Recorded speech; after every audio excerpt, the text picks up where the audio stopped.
फिर जो हुए वो।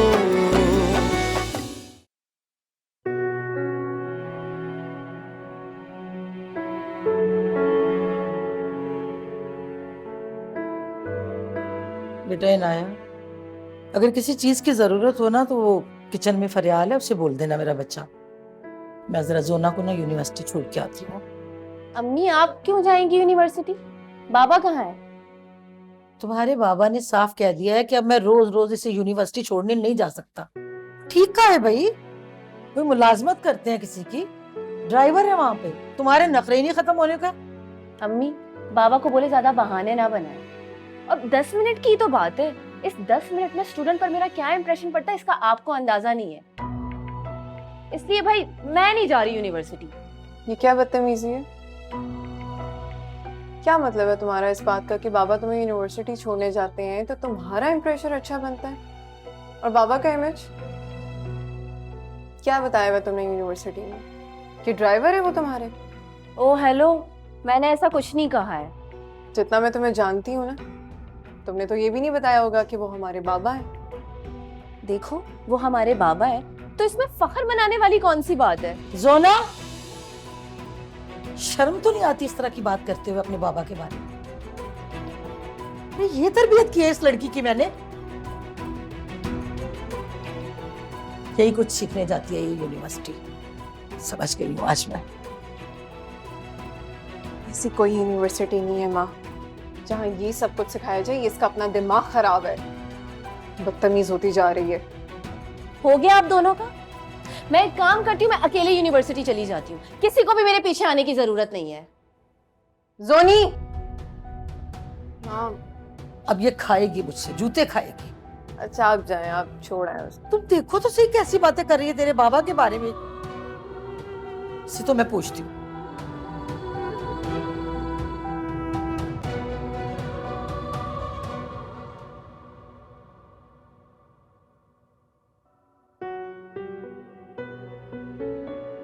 सलाम छोटे साहब। हाँ साहब। मैं आप ही का इंतजार कर रहा था। खैरियत? मेरा इंतजार कर रहे थे आप?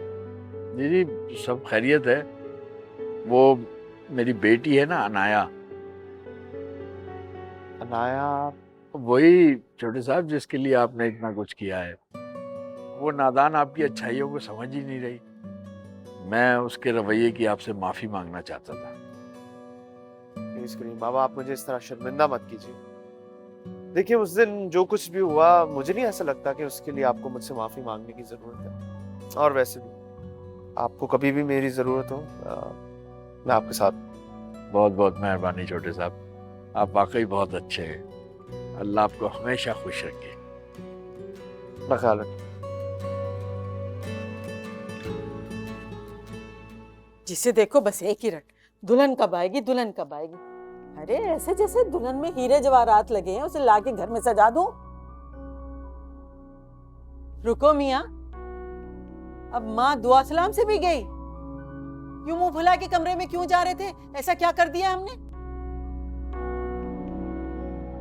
जो कहना था और जो करना था फरियाल के घर वालों के साथ, वो तो आप कर चुकी। अब रह के क्या? आजकल की नस्ल को तो अपनी खुशियों की पड़ी है, माँ बाप की तो कोई वैल्यू ही नहीं।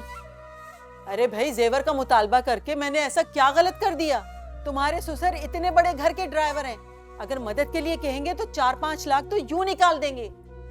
अरे 2-4 दिन सब्र कर लो। तुम्हारे ससुर दौड़े दौड़े ना आए ना तो मुझसे कहना।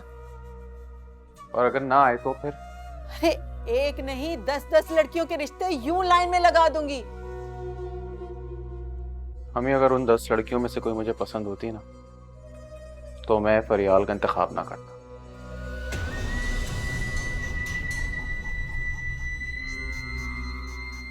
शादी शादी शादी, जरूर फरियाल ने इसे भड़काया होगा।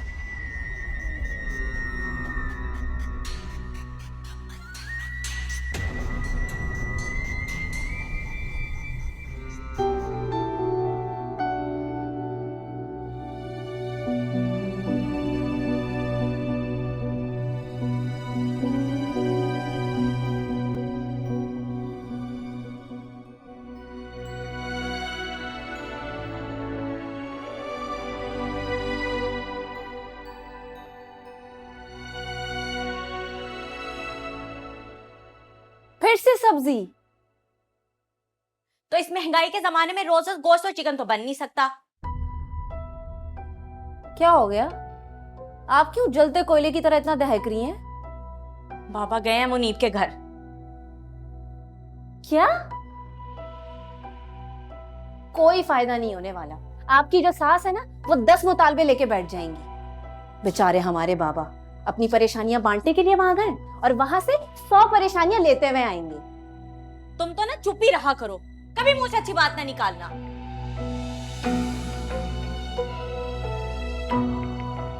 क्या हो गया है आपको? आप मुझ पे क्यों इतना भड़क रही हैं? जैसे आपकी शादी मेरी वजह से रुक गई हो। देखिए, लुटेरे ना आपकी खुद की किस्मत में लिख दिए गए हैं। अब वो चोरों की शक्ल में या फिर आपके ससुराल वालों की शक्ल में। निकलो निकलो यहाँ से, नहीं तो सब्जी की तरह ना तुम्हारी जबान भी काट दूंगी। हर वक्त कैंची की तरह चलती है, चट चट चट चट चट। फिलहाल ना आप किसी पीर फकीर के पास जाके अपनी बदनसीबी का काट करवाएं, फिर मेरी जुबान काटिएगा। जूनी की बच्ची मुझे सुनाती रहती है।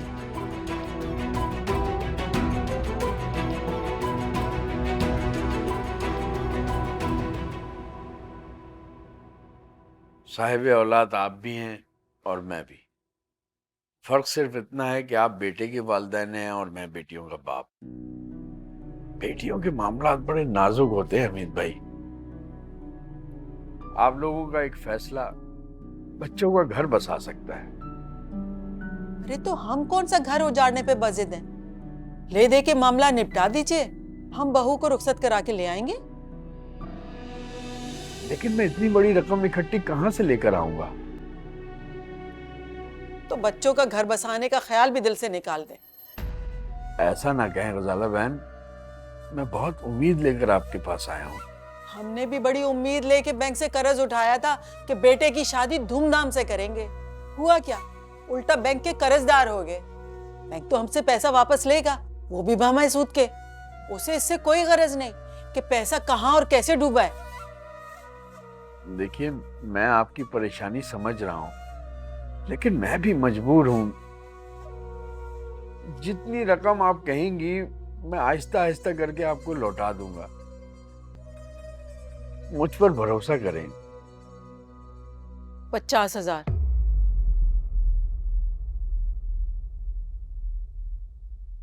हर माह 50,000 दे सकते तो बेटी की रुखसती की तैयारी करें, वरना आपकी मर्जी है। ये तो बहुत बड़ी रकम है। इतने पैसे मैं हर माह कहां से लेकर आऊंगा? हमने अपना फैसला सुना दिया, आगे आपकी मर्जी है भाई। चाय पानी पी लीजिएगा, मेरी नमाज कज़ा हो रही है।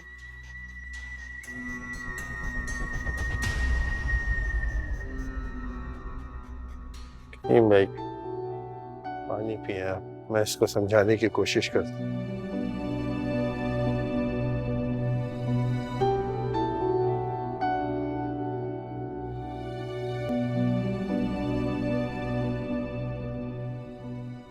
इनाया मेरा बच्चा, बैठे बैठे थक जाओगी ना, तकलीफ होगी, आराम कर लो अंदर जाके। और अगर तुम्हारे बाबा आ गए ना तो डांटेंगे मुझे, कहेंगे इसको यहाँ क्यों बिठाया है। उठ मेरा बच्चा। तो माँ, बाबा कहाँ रह गए? अब तक तो आ जाना चाहिए था। इतनी देर हो गई है, नंबर भी बन जा रहा है। वैसे देर तो काफी हो गई है। मैं फरियाल के ससुराल फोन करके पता करती हूँ। मेरा ख्याल है आ गए तेरे बाबा। ध्यान से। जी जी, आ गई आ गई आ गई। अस्सलाम वालेकुम। अरे करीम, इनको क्या हो गया? बाबा क्या हुआ उनको? तबीयत थोड़ी सी इनकी खराब हो गई थी, लेकिन अब बेहतर है। बाबा को क्या हुआ है? क्या किए? बेटा तुम परेशान ना हो, मैं देख लेती हूँ। बाबा बिस्मिल्लाह बिस्मिल्लाह बिस्मिल्लाह। क्या हुआ है बाबा को? पता नहीं, मुझे समझ नहीं आई, इन्हें शायद चक्कर आ गया था, तबीयत खराब हुई, वो एकदम से मेरी गाड़ी के आगे आ गई। लेकिन आप फिक्र ना करें, अब ठीक है हूँ। क्या मतलब गाड़ी के सामने आ गए? ध्यान कहाँ था आपका? गाड़ी देखकर नहीं चला सकते? आप जाएं यहाँ से, वो ड्राइवर है, इसका ये मतलब नहीं कि वो जिए या मरे, आपको कोई फर्क नहीं पड़ता। क्या आप गलत समझ रही हैं? ऐसा नहीं। मुझे आपको समझना ही नहीं है। देख चुकी हूँ मैं आपकी अम्मी का रवैया अपने बाबा के साथ। उसके बाद कुछ नहीं समझना मुझे। आप जाएं आप। Thank you.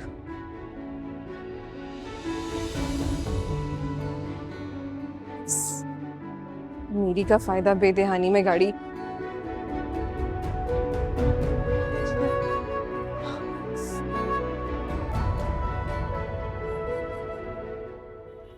मायर के साथ तुम्हारी नाराजगी का क्या बना? आपको किसने कहा कि मैं मायर से नाराज हूँ? एक ही ऑफिस में काम करते हो तुम दोनों, ये खामोशी सब नोट कर रहे हैं, मैं नहीं सिर्फ। आंटी पता नहीं क्यों मुझे लगता है कि मायर इस मंगनी से ज्यादा खुश नहीं है, और या फिर मंगनी के बाद मायर मुझे और मैं मायर को ठीक से समझ नहीं पा रहे। ये बड़ा अजीब लग रहा है मुझे सुनने में। उन्हीं से मंगनी का मतलब सिर्फ अंगूठी नहीं होता, उसने अपनी मर्जी से मंगनी की है, और क्या वजह हो सकती है? कभी कभी इंसान के अंदर जो होता है उसका इजहार नहीं कर पाता। मायर तो वैसे भी शायर है, उसको अपनी फीलिंग्स एक्सप्रेस करते हुए दिक्कत होती है। तुम उसकी बातों को गलत मत समझो क्या? आई थिंक आप ठीक कह रही हैं आंटी, मैं शायद ज्यादा इमोशनल होकर सोच रही हूँ। I am so proud of you. तुम न सिर्फ मायर की पसंद हो, बल्कि मुझे भी बहुत पसंद हो। तुम हमारी फैमिली। ये याद रखो, मायर की जिंदगी में न कभी कोई थी और ना ही कभी कोई होगी, सिवाय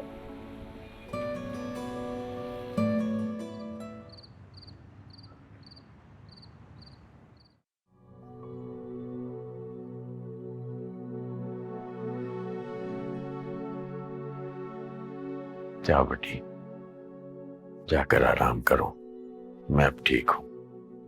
बाबा मेरी खातिर एक बार डॉक्टर को चल ले दिखा लाते हैं। मैंने कहा ना, ठीक हूँ मैं। नाया बेटा, तुम्हारे बाबा की तबीयत ठीक है, बेहतर है पहले से। आराम करेंगे तो मजीद ठीक हो जाएंगे। तुम जाओ मेरा बच्चा, रेस्ट करो।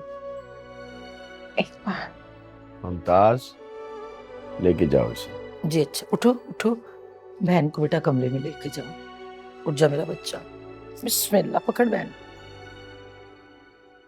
संभल के बहन का हाथ अच्छी तरह बेटा पकड़, वो बीमार है। शाबाश शाबाश। माँ मुझे लगता है कि बाबा जरूर कोई बात छुपा रहे हैं। नहीं बेटा, मैं समझाती हूँ। लेके जाओ बहन को, जाओ, शाबाश, आराम करो, संभल के लेके जाना बेटा।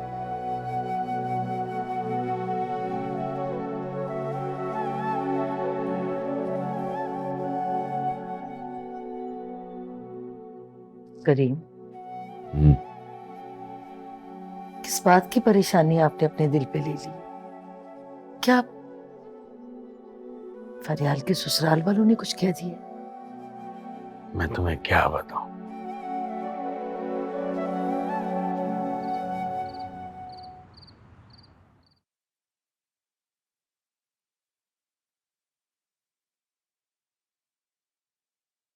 ड्रामे देख देख कर ना तुम्हें भी ड्रामेबाजियां करनी आ गई हैं। अरे मैं तो हैरान हूं इस बात पे कि तुमने करीम भाई से बैंक से लोन की बात की। कभी मेरे दिमाग की तारीफ ना करना, हमेशा ताने ही देना। अरे बेटे के साथ साथ अगर हमारा भी फायदा हो जाता है तो इसमें क्या बुरा है? बेटे की तालीम पे हमने जितना खर्च किया ना, उससे दुगना वसूलूंगी, बताए दे रही हूँ तुम्हें। तुम्हें मुनीब का नहीं पता है क्या? फरियाल से शादी रुकने पे उसका मूड वैसे ही बिगड़ा हुआ है। मुझे नहीं जानता क्या? एक बार जो दिल में ठान लो वो करके रहती हूँ।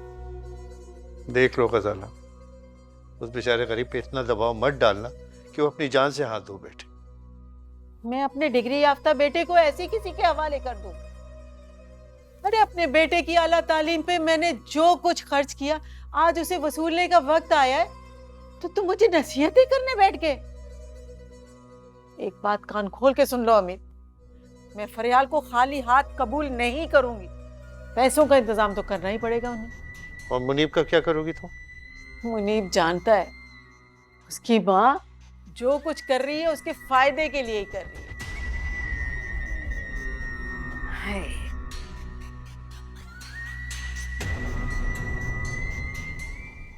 क्या 50,000? अरे उनका दिमाग खराब तो नहीं हो गया?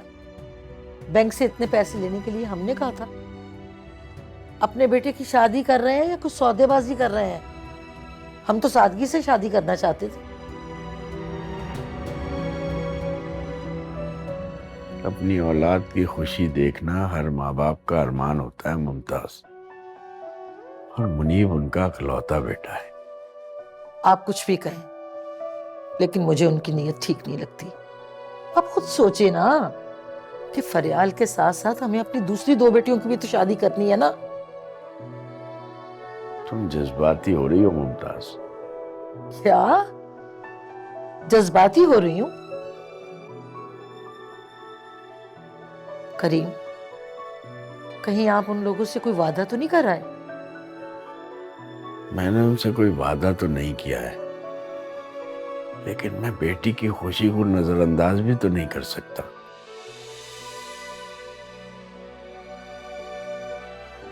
मैं उदास जरूर हूं मुमताज, लेकिन मायूस नहीं। जब खुदा अंधेरे में रोशनी दिखा सकता है तो इस मसले का हल भी वही निकालेगा। उफ, अरे खुदाया।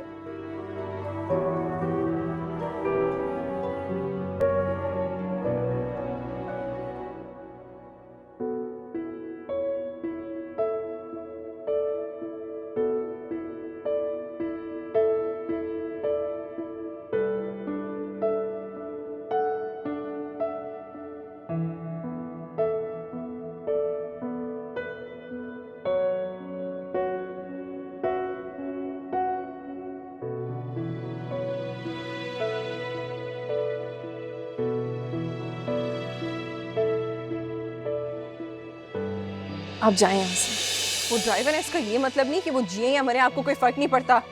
क्या आप गलत समझ रही हैं? ऐसा नहीं। मुझे आपको समझना ही नहीं है। देख चुकी हूँ मैं आपकी अम्मी का रवैया अपने बाबा के साथ, उसके बाद कुछ नहीं समझना मुझे। आप जाएं आप। Thank you.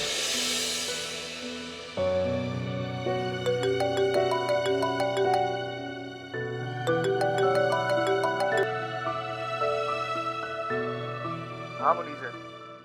तुम पर थोड़ा सा गुस्सा क्या कर लिया, तुम तो मुझे भूल ही गए। मुनीज़े, तुम मेरी सबसे अच्छी दोस्त हो, तुम्हें कैसे भूल सकता हूँ मैं? सिर्फ दोस्त? मैं मंगेतर भी हूं तुम्हारी। अच्छा ये बताओ कि रिंग कहाँ है? पहनी भी है या कहीं रख दी है? पता है मैं गुस्से में आ गई थी इसलिए तुम्हारे हाथ से उतार दी, मगर अगर तुम ये सोच रहे हो कि मैं इतनी आसानी से तुम्हारा पीछा छोड़ दूंगी तो ऐसा नहीं होगा। पता है मायर, तुम मुझे थोड़ा सा इग्नोर करते हो ना तो मैं बहुत ज़्यादा गुस्से में आ जाती हूँ, जो कि मुझे पता है कि गलत है, पर मैं क्या करूँ। अच्छा तुम बोल क्यों नहीं रहे हो, काम कर रहे हो क्या? हाँ, कुछ ऑफिस का काम तो कर। अच्छा सही है, तुम काम कर लो, हम सुबह मिलते हैं, ठीक है? Good night. Okay bye.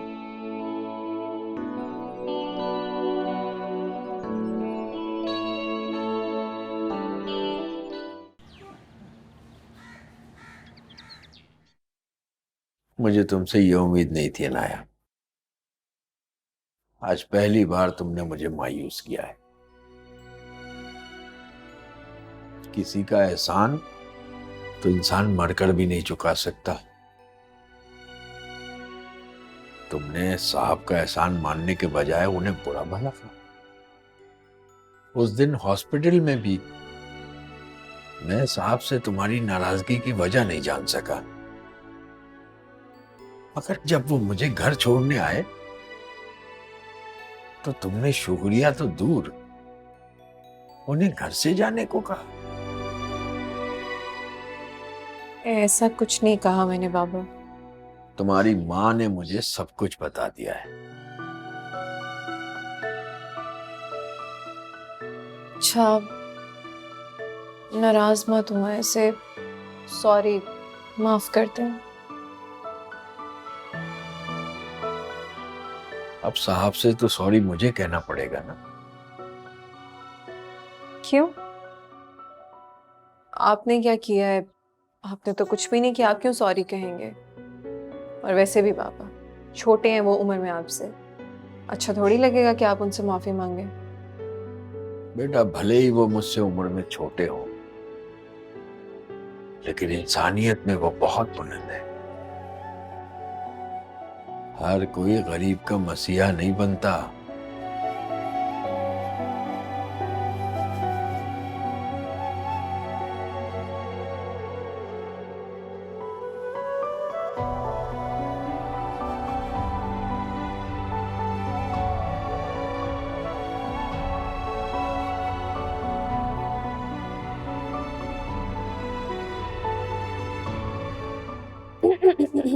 नाजरीन और कदरदान, आज की ताजा ताजा ब्रेकिंग न्यूज, बाबा अनाया से नाराज हो गए हैं, बल्कि उन्हें अच्छी खासी डांट भी लगाई। तुम क्यों इतना खुश हो रही हो? क्यों, आप खुश नहीं हैं क्या? अम्मा अब्बा के लिए तो सबसे बेस्ट बेटी अनाया ही है, बाकी दुनिया की तो सारी नसीहतें मेरे और आपके लिए है ना? वैसे मैं ना अभी अभी उन्हें देख कर आ रही हूँ, बाबा की डांट से वो काफी परेशान है, उन्हें समझ ही नहीं आ रहा कि क्या करे और क्या ना करे। बेटा जी, वो बाबा की डांट की वजह से नहीं परेशान, उनके बॉस की वजह से परेशान है। पता नहीं अनाया ने ऐसी हरकत की क्यों। तो ज्यादा अच्छा बनने का तो यही एक नुकसान है कि अपना आप सही और बाकी दुनिया गलत लगती है। याद है आपको उस दिन जब मैं यूनी से आ रही थी, बारिश में फंस गई थी और उस लड़के ने मुझे गलती से लिफ्ट क्या दे दी, बाबा ने मुझे कितनी डांट सुनाई। उन्हें तो हमेशा यही लगता है कि जो हमारी मदद करेगा उसके पीछे जरूर उसका कोई मकसद होगा। तुम्हें पता है ना कि आजकल का माहौल नहीं है किसी पे भी एतबार किया जा सके। ओह, ये आप कह रही हैं? देखो, चांस ना लेना ही पड़ता है, वरना पता कैसे चलेगा कि एतबार के लायक कौन है और कौन नहीं। और वैसे भी ये आपसे बेहतर तो कोई नहीं जान सकता रे। ना पिटेगी मुझसे तुम। Sorry.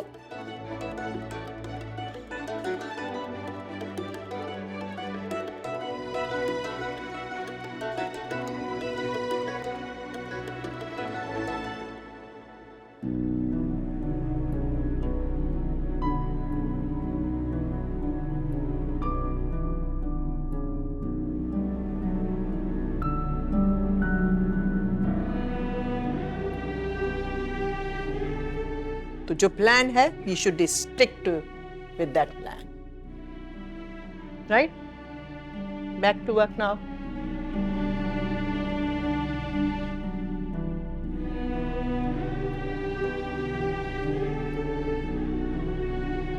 Mai, what do you say, darling?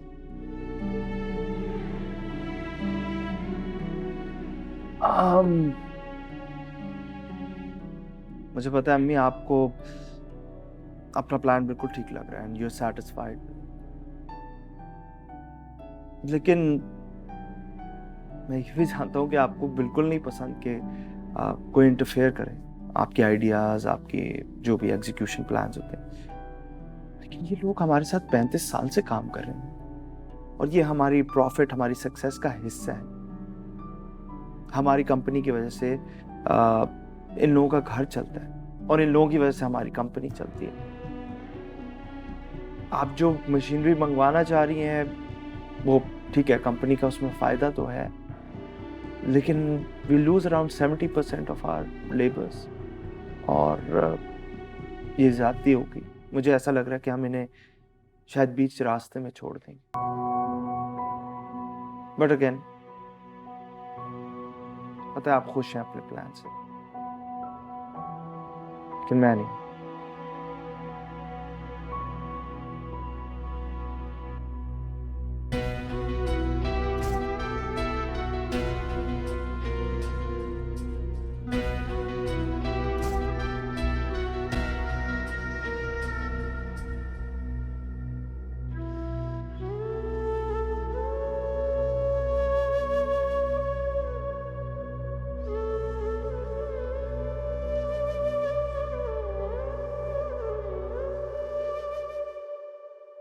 Maya? Oh, hi. You're looking good. Really? यही ड्रेसिंग है, वही हेयर स्टाइल है, उसके बावजूद भी। हाँ, आई थिंक मैं तुम्हें बहुत दिन के बाद इतने गौर से देख रही हूँ। लेकिन हम तो रोज देखते हैं एक दूसरे को ऑफिस में।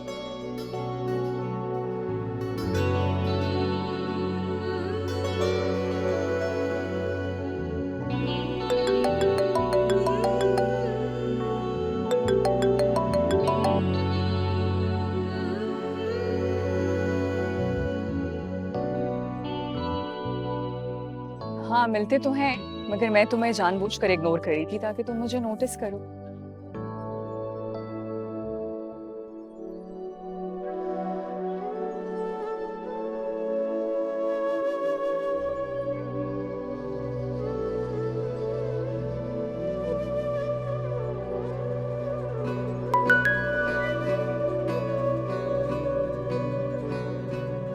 काफी अजीब सी बात है, मतलब इसका क्या फायदा? क्योंकि मैंने ऐसा सुना है कि जब आप किसी को इग्नोर करते हैं तो वो आपके ज्यादा करीब आ जाता है। बहुत ही बुरी स्ट्रैटेजी है ये भाई। जो भी है, मेरी मीटिंग है, मैं चलती हूँ।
ये तो मेरे बारे में ही पूछ रहा है।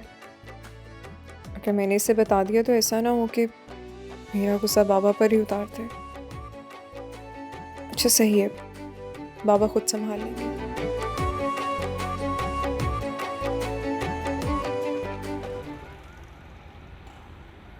आप पुलिस स्टेशन गए थे, क्या कहा उन्होंने? वही एक बात, जब पता चलेगा तो बता देंगे। और आज तो उन्होंने साफ साफ कह दिया, चुपचाप होकर घर बैठे, बार बार पुलिस स्टेशन आकर ड्यूटी ना समझाएं। बाबा, मैंने तो आपको पहले ही कहा था, ये पुलिस वुलिस के चक्कर में ना पड़े। और लूटा हुआ सामान कभी वापस आता है क्या? नहीं बाबा, देखिए उन डकैतों में से एक की शक्ल तो मैंने देख ली थी। माँ, मैं उसे पहचान सकती हूँ, तो अगर हम पुलिस स्टेशन जाएं, उसका स्केच बनवाएं, तो बाबा हम उसे पकड़ सकते हैं, हम पहचान सकते हैं उसे।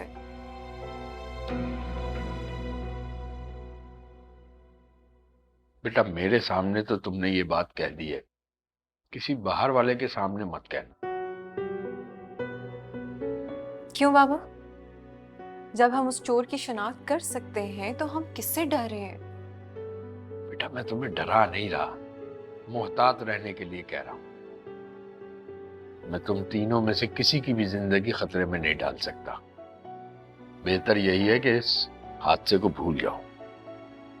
लेकिन बाबा, उनकी वजह से हम लोगों को कितना नुकसान उठाना पड़ा है। जितना नुकसान उठाना था उठा लिया, मजीद नुकसान ना उठाना पड़े इसलिए कह रहा हूं। मैं तुम्हारे बाबा की बात से मुत्तफिक हूँ। खाना खाओ मेरा बेटा।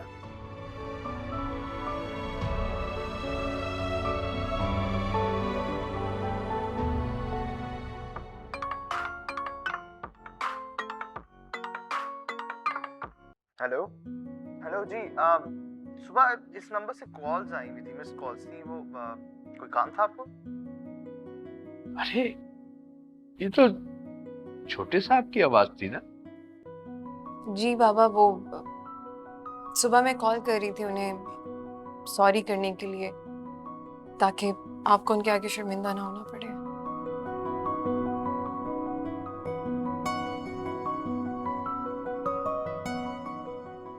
जी छोटे साहब। करीम बाबा? हाँ, दरअसल मेरी ही बेटी ने आपको सॉरी कहने के लिए फोन किया था। सुबह मैंने उसे काफी डांट दिया था, इसलिए वो परेशान हो गई थी। करीम बाबा, आपको डांटने की क्या जरूरत थी? आपको पता है मैं इस तरह की छोटी छोटी बातों का बुरा नहीं मनाता। ये तो आपका बड़ापन है।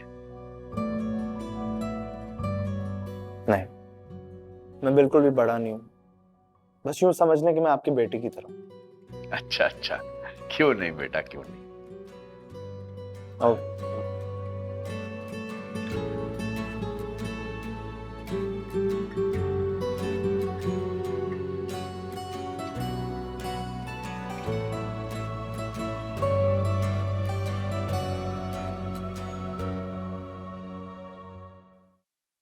बता क्यों नहीं रही मुझे?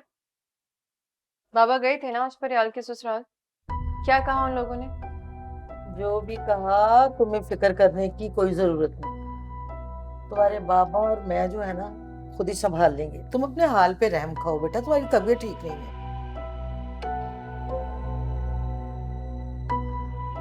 मतलब उन्होंने बाबा को फिर से टॉर्चर किया, इसीलिए बाबा की तबीयत रास्ते में ही बिगड़ गई थी ना? अगर कुछ कहा भी है तो बेटा तुम क्या कर लोगी? लड़ोगी जाके उनके साथ या केस करवा दोगी उनपे? अरे भाई, फरियाल के ससुराल है वो, हम कुछ चाह के भी ना कुछ नहीं कर सकते। इसका मतलब उन्होंने जरूर कुछ कहा है। क्या कहा है माँ? अरे क्या कहना, वही उनका मुतालबा। यही बोल रहे थे कि जब तक जेवरात की अदायगी नहीं होगी वो फरियाल की रुखसती नहीं लेंगे। आया किस किस्म के लालची लोग हैं। बाबा पे तरस नहीं आया इनको? तरस आया, तरस। बड़ी मेहरबानी की उन्होंने हम पे। बस इतना कह दिया है कि पैसे जरूर लेंगे मगर किस्तों में दे देंगे। और किस्त भी पता है छोटी मोटी नहीं, 50,000 हर महीने।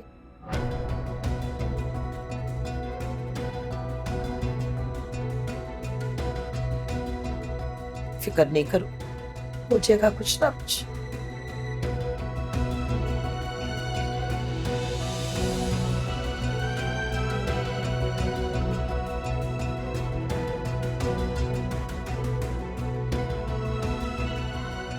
अच्छा लाए, मैं काम करवाती हूँ साथ आपके। ना छोड़ो तुम, तुम्हारी तबीयत ठीक नहीं है, जाओ मेरा बेटा आराम। माँ दे ना, क्या अकेले करेंगी? मार देते हैं बेटा, पहली परेशान। जाओ शाबाश, जाओ जाओ आराम करो, जाओ जाओ शाबाश।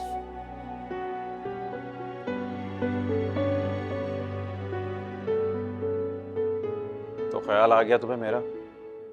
ये शिकायत तुम मुझसे कर रहे हो? क्या मतलब? क्या मैं तुमसे शिकायत भी नहीं कर सकता? हाँ, इतने दिनों बाद तुमने मुझे फोन किया, तुमने ना मेरी खैरियत पूछी। तुम्हें तो पता ही नहीं कि मैं जिंदा हूँ, मर गया, क्या कर रहा हूँ, तुम्हें तो कुछ भी नहीं पता। अब ख्याल आया। क्या हुआ है तुम्हें? क़यामत तो मुझ पे गुजरी है ना? तुम्हें नहीं पता मेरे घर की सारी सिचुएशंस का? अनाया को तुम अपनी आंखों से देख के आए थे ना हॉस्पिटल में, क्यों नहीं बोले तुम? मुनीब क्यों चुप रहे? अब तो मुझे ऐसा लगता है जैसे तुम्हारे और मेरे दरमियान कोई रिश्ता ही नहीं रहा। तुम्हारी जिंदगी के सारे हक तुमने अपनी अम्मी को दे दिए हैं और उनका जो दिल कर रहा है ना वो किए जा रही हैं। एक मिनट, क्या किया मेरी अम्मी ने? बाबा गए थे मेरी रुखसती की बात करने तुम्हारे घर, लेकिन तुम्हारी अम्मी ने उनके सामने नई शराइत रख दी है। जेवरात की पूरी रकम उन्होंने किस्तों में वसूल करने का तकाजा किया है। अब तुम ही बताओ, कहां से लाएं बाबा 50,000 हर महीने का? और हाँ, मुझे ये सच सच बताओ कि ये फैसला तुम्हारी अम्मी का है या इसमें तुम्हारी भी मर्जी शामिल है? तुम एक फोन बंद करो, मैं तुम्हें कॉल बैक करता हूँ। मुनीब मेरी बात सुनो। अरे तुम फोन बंद करो ना, मैं कॉल बैक करता हूँ ना यार। मुनीब मेरी बात सुनो।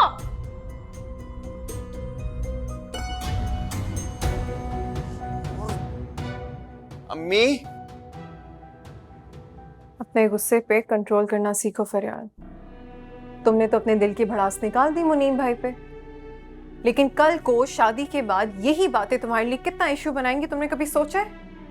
मैंने जो भी किया ना बिल्कुल ठीक किया है। आखिर उनको भी तो पता होना चाहिए ना कि सच्चाई क्या है। सही।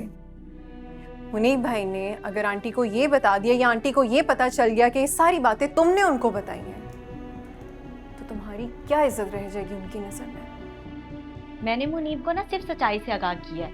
अगर वो वाकई में मिसाली मर्द हुए ना तो सब संभाल लेंगे। क्यों कर रही हो फरियाद? क्यों मुनीब भाई को मुश्किल में डाल रही हो? वो अपनी माँ की तरफ से बोलेंगे तो तुम्हारी नजरों में बुरे बनेंगे, तुम्हारे लिए बोलेंगे तो अपनी माँ की नजरों में बुरे बनेंगे। तुमने उस घर में ब्याह के जाना है, अपने लिए क्यों मुश्किलें पैदा कर रही हो?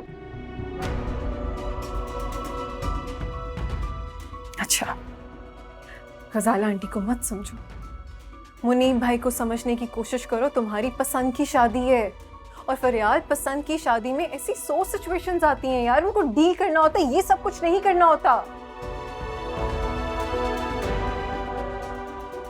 सोचो, इन सब बातों का रिएक्शन वो अपनी माँ के सामने क्या देंगे? सोचो।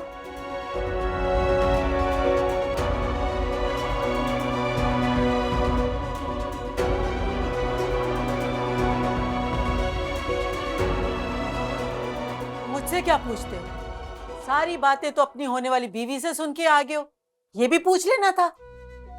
अम्मी, मैं आपसे सिर्फ इतना जानना चाहता हूँ कि आपने फरियाल के अब्बा से क्या शर्त रखी है? शर्त? कैसी शर्त? क्या कहा है उसने तुमसे? अरे जो लड़की तुम्हारे कान शादी से पहले इतने भर रही है, शादी के बाद क्या करेगी? और आप जो कुछ कर रही हैं ना, उसके बाद तो मुझे मेरी शादी होती ही नजर नहीं आ रही। सुनो, बताओ मुझे, बात करो मुझसे। जब दिन की बात जबान पे ले ही आए हो तो मुझे बताओ, क्या समझते हो तुम? इन सारे हालात की जिम्मेदार मैं हूँ? और उनके घर में जो डकैती हुई है वो मैंने करवाई थी, और वो जो उसकी बहन के पेट में गोली लगी वो भी मैंने मारी है। अरे हमीद, सुनते हो?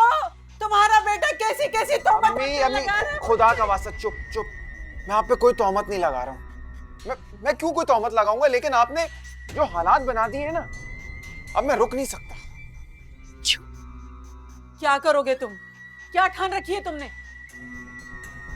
मैं चाहता था कि ये शादी हंसी खुशी सबकी रजामंदी से हो, लेकिन अब मुझे ऐसा होता दिख नहीं रहा है। तो मैं फरियाल के घर जा रहा हूं और वहां से निकाह करके लौटूंगा।